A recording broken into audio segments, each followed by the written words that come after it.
Tashidelek, and welcome to the first session of the second chapter of the political science, that is federalism. So in this chapter we are going to discuss the following topics. These are meaning of federalism, features of federalism, difference between unitary and federal government, difference between coming together and holding together federation, what makes India a federal country, and how is federalism practiced in India, and then we will end the chapter with the topic decentralization. So let's start with the meaning of federalism. So before that, let me show you a picture. So through this picture, you will be able to understand the meaning of federalism. Here, the central government and the state government is sharing something in the first picture. And in the second picture, you can see that central government and state government is shaking hand, which means something cooperation is taking place between them. So, federalism. Federalism is a very easy concept or a term, which means there is a power sharing taking place between central government and its subunit. When we talk about subunit means the subgroup of the central government. So the subgroup of the central governments are state government and local government. So federalism means it is a sharing of power between central government and its other levels of the government. These are state government and local government. But in federalism, we will be mainly talking about the power sharing between central government and the state government only. Okay, so in federalism, there are two levels of government. These are central government and state government. Central government is a government which works for the entire country, and that is usually responsible for the common national interests of all the people. They does not work for a particular people or a particular group. So these government work for the entire country. That is called central government, right? Government of India, example of a central government, right? Okay, state government. So state government is a government which exists only at the regional level. So it exists only in one particular region, right? So this government only work for the people living in that particular region. So state government is smaller government as compared to the central government. So example of state government are Karnataka government, Punjab government, Haryana government, right? So in India now we have 28 states, right? So each 28 states have its own state government. Okay, now let's look in detail the features of federalism. We have already discussed the meaning of federalism, right? Now we will look at the features of federalism. Number one is there are two or sometimes more than two levels of government. So usually in federal government, right? In federal government, there are two levels of government. But in some country, federal government, there are more than two levels of government, right? Okay. So in the case of India, right? India have three levels of government, which means we have more than two levels of government, right? Okay. Even though there are different levels of government, but these levels of government govern the same citizen. And each level of government have its own jurisdiction. Jurisdiction means it has its own legal power, right? Okay, power in terms of legislation. When it comes to making a law, they have its own power, legal power. In terms of taxation, taxation means to impose tax. And administration, administration means to run the government. So all these three matters, each level of government have its own legal power. And the fourth one is the jurisdiction or the legal power of the respective levels of the government are written in the Constitution. So all the legal powers of the different levels of the government are clearly written in the Constitution. This cannot be dictated by the Prime Minister, or this cannot be dictated by the President or the Vice President, right? These are clearly written in the Constitution, and all the respective levels of the government have to rely on the Constitution for their jurisdiction. Okay, and the fundamental provision in the Constitution, right? Fundamental means the basic, provisions means the basic rules and regulations which are provided in the Constitution. These cannot be changed by one level of government. In case any law has to be changed in the Constitution, it has to be made by all levels of government. So, suppose in India, if we are going to change something in the constitution or we are going to amend the constitution, there is need of agreement from all three levels of government. Once all the three government has agreed, then only we can amend the constitution.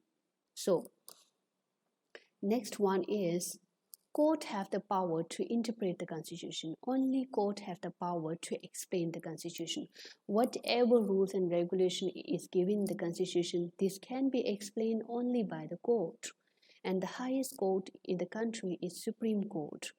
Not only court have the power to explain the rules and regulation in the constitution, even the court have the power to explain the power of the different levels of the government. And the last one is sources of revenue. Sources means from where it will come. Revenue means income. So sources of income of each level of the government are clearly written in the constitution so that each level of government can have its own financial autonomy. Financial autonomy means each level of government can have own financial independence. So the sources of revenues are clearly written in the constitution. So this is about the features of federalism.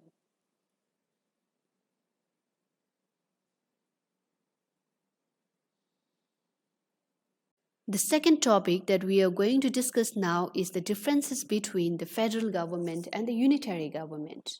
So federal government, as we have already discussed, federalism, right? So in this kind of government, there are two levels of government.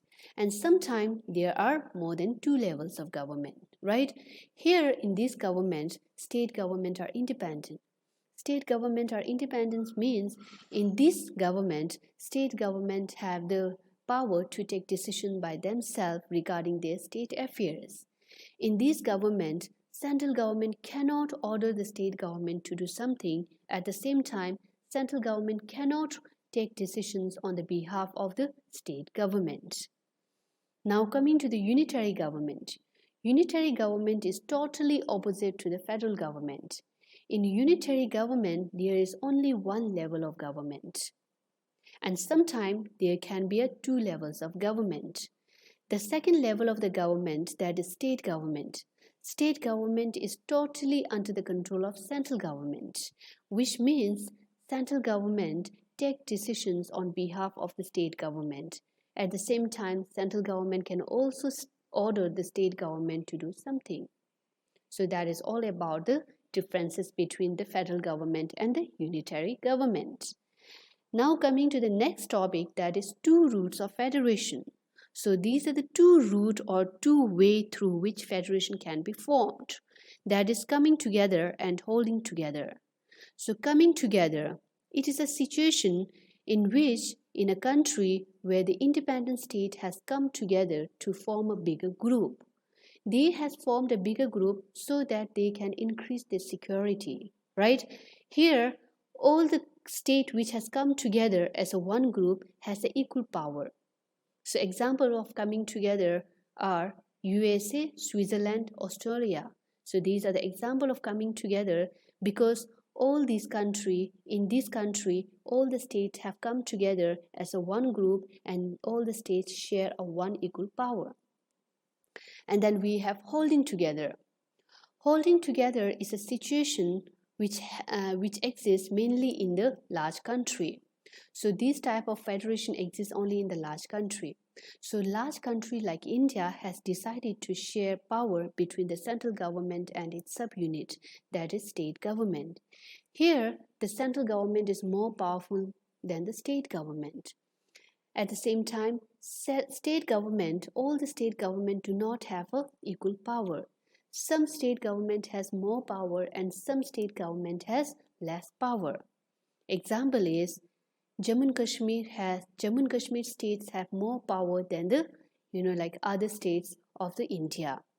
Even though Jammu and Kashmir now does not exist, before it has more power than the remaining states in India.